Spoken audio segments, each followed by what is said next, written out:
How do you winterize your motorcycle? Well, if you're not going to ride it at all, which I am, you could cover those so mice don't get them. I have a mouse trap right there.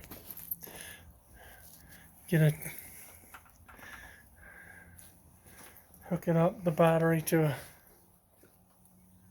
charger. Keep it on warm.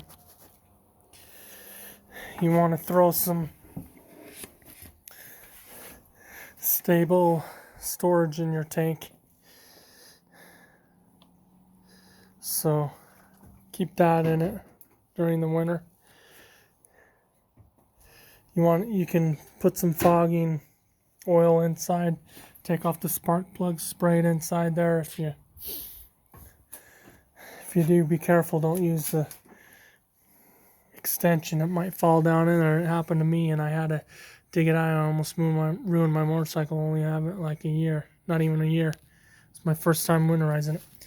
Keep a full tank of gas, so if you forget to fuel up before you put it back in the garage, then top it off. Keep that topped off so it doesn't rust your tank. Water condensation build if it's not all the way topped off.